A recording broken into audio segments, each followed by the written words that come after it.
So it is Sunday the 24th of October 2021. We're protesting against Unitarian Universalist clergy abuse and various other Unitarian Universalist injustices, abuses, and hypocrisy outside the Unitarian Church of Montreal. This is our second protest outside the Unitarian Church of Montreal since it was reopened to congregants to attend services, so we can see we actually have some congregants today. I actually protested twice in September when they were still doing online exclusive services, so there was virtually nobody attending the Unitarian Church of Montreal when I protested in September,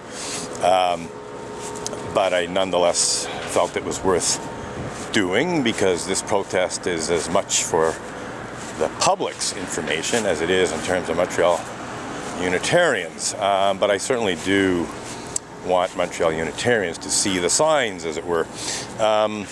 So just let some people pass here. And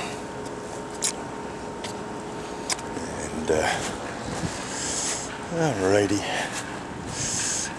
I'm debating if I should display the freestanding signs beyond the single one that's currently being displayed, but I think we'll keep things as is for now.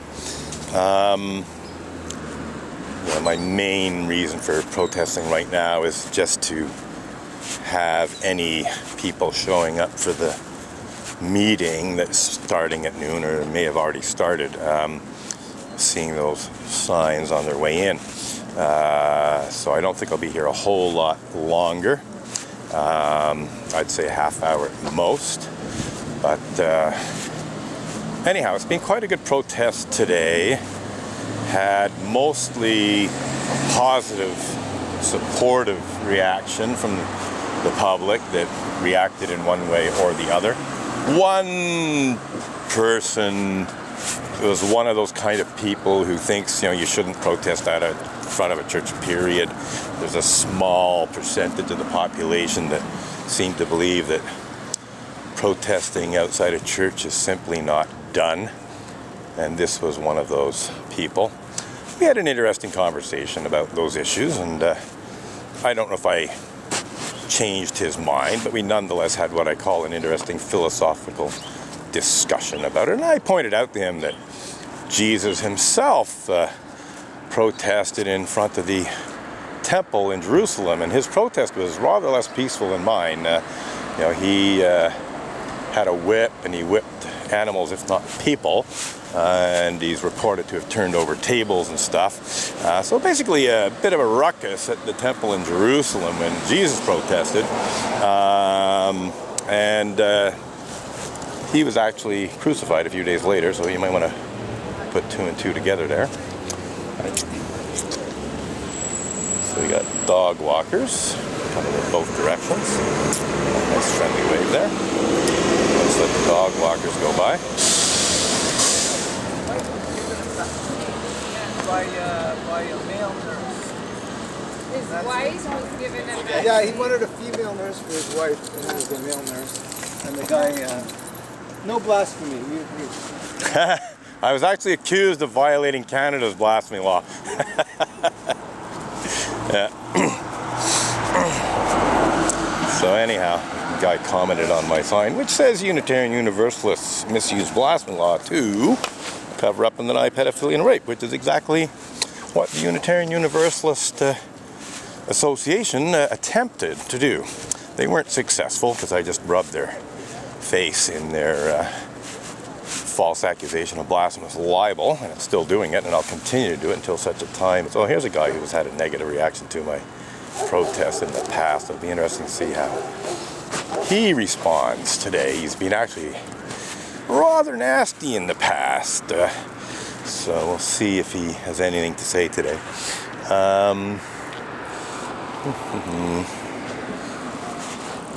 So yeah, it's worthwhile being here now. I mean, it's usually always worthwhile when I'm protesting. There's at least a few members of the public where you have a good interaction with, or a not so good interaction with. So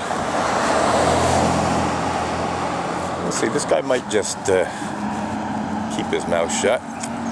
Or he might say something disparaging, or who knows, he might even come around and say, you know what, you're right. So we'll see if he has anything to say. Anyhow, we'll continue to circulate. He's taking his sweet time with the dog there. And I don't know, maybe the dog's having a little dew on the church.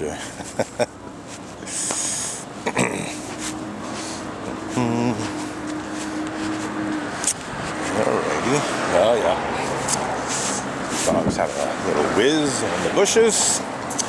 Fair enough. And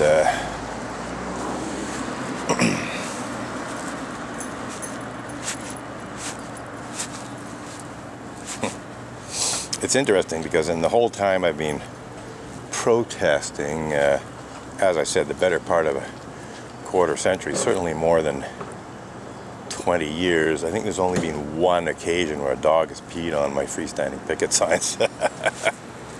So, not a bad track record as far as that's concerned.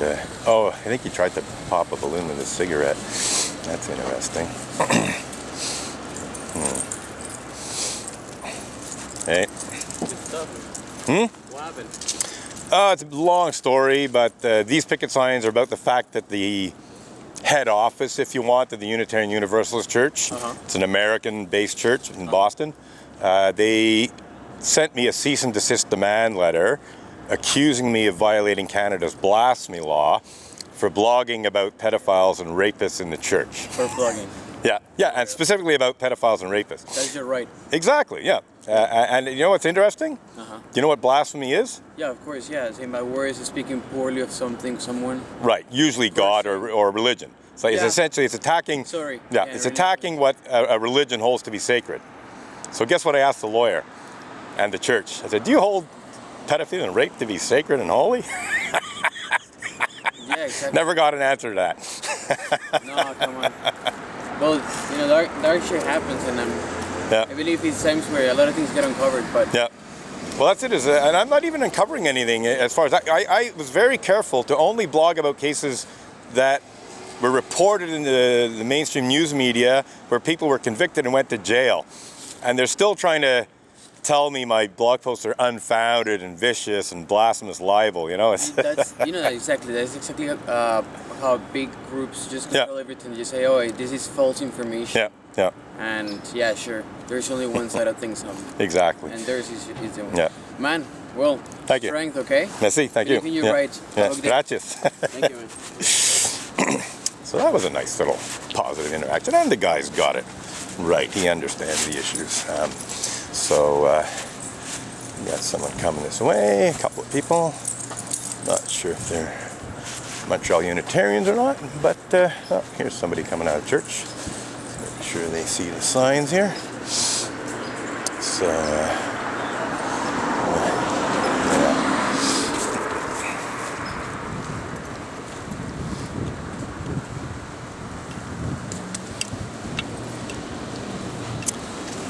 okay, I'm just going to check the time, see how we're doing. Done recording. Oh, we're okay. Yeah, so we got about 8 minutes and 45 seconds of recording time left. So we'll start a new clip soonish. But I suspect we're going to wrap this up, and I'm glad I came back and continued to protest after noon. I was actually a little bit before noon. You know, came back around 11:45. To resume my protest, and I've already had a small handful of, I'd say, very positive interactions with people. And as I have said, you know, that in terms of people who actually react to the protest in one way or another, it's overwhelmingly supportive and positive. It's like 8 or 9 out of 10 people are supportive of the protest, and maybe, you know, 1 or 2 at maximum out of 10 are express displeasure or disapproval of some kind. It's much closer to 1 than 2, really. Anyhow, so just debating if I'm going to keep the protest going for longer than 8 minutes. Probably not. I'll probably just let this clip run out and then we'll head on home. Certainly been worthwhile though in terms of the interactions I've had.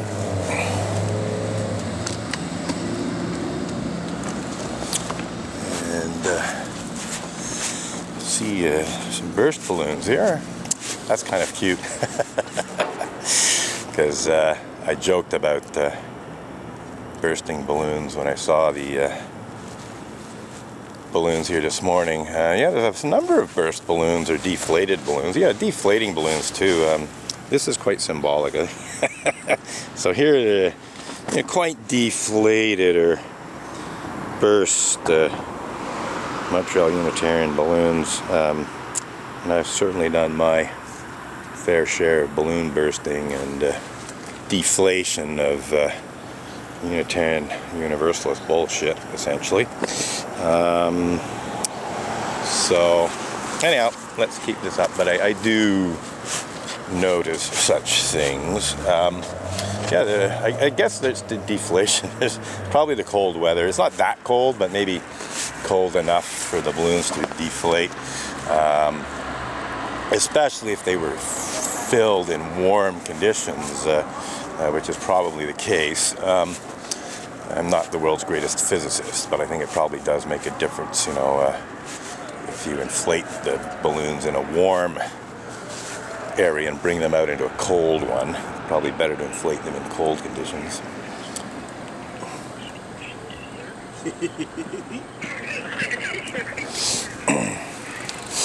Tempted to take one of these as a souvenir, as the deflated balloons. But I'd probably be accused of theft if I did, so just leave well enough alone. In fact, speaking of theft, I actually have accused a prominent member of the Unitarian Church of Montreal of theft for stealing my picket signs. He also assaulted me. Queen's Counsel lawyer Kenneth Howard QC. I do believe he was involved in the Unitarian Church of Montreal's attempts to have me convicted of violating Section 176.3 of the Canadian Criminal Code, which prohibits disrupting the order and solemnity of religious services. I do believe he was behind that. And he was not happy when, essentially, even before I was acquitted. I think this incident happened before I was acquitted. No conditions were placed on me after I was arrested and charged, and so I continued my protest. And so I don't think he was happy that my protest continued after my arrest. And so one day he basically confiscated my freestanding picket signs, and even no, that's not true. He actually grabbed picket signs out of my hand. And I remember now. Yeah, that's true. He snatched my 2 picket signs, one in each hand. He snatched them out of my hands, and anyway, he definitely did that. But I think there was actually more to it. I think he did actually confiscate some of the freestanding ones as well. Yeah, I remember now. He initially took the bag that I brought the picket signs in. He sort of took the bag, and I asked him to give me back the bag, and so I put both picket signs in my left hand and stretched out my right hand for him to give me the bag back. And when I did that, he snatched the 2 picket signs out of my left hand. Then he proceeded to push me up against the pole that was near the entrance, which it's not there anymore. But there was a pole, and or it might have been this light post here that he pushed me up against. So that's assault. And the Queen's Counsel lawyer really should know better than to do that kind of thing. So I called 911 on that one, and some police officers showed up. We had a discussion. They tried to persuade me not to bring assault charges. I initially agreed.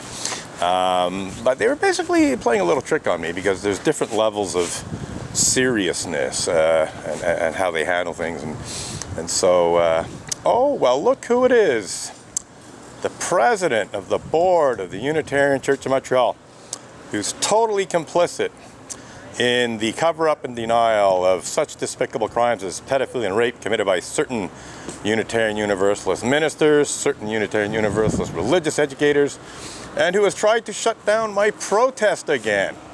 So, not practicing what you preach there, Marlowe, Turner Ritchie. Not practicing what Unitarian Universalism preaches. We'll keep that in mind. You're just as complicit now as you ever were, and maybe even more so. So that is Marlowe Turner Ritchie, president of the board of the Unitarian Church of Montreal, who I am quite certain was the person who called the SPVM last Sunday, and they showed up. I had a very nice chat with them, I must say. They were very respectful, professional. They believed that I was in breach of conditions because they had not been properly informed of my acquittal from the trumped up breach of conditions charges on appeal, that is. I was initially convicted by Quebec Court Judge Dennis Galiatis, but I won my appeal in Superior Court.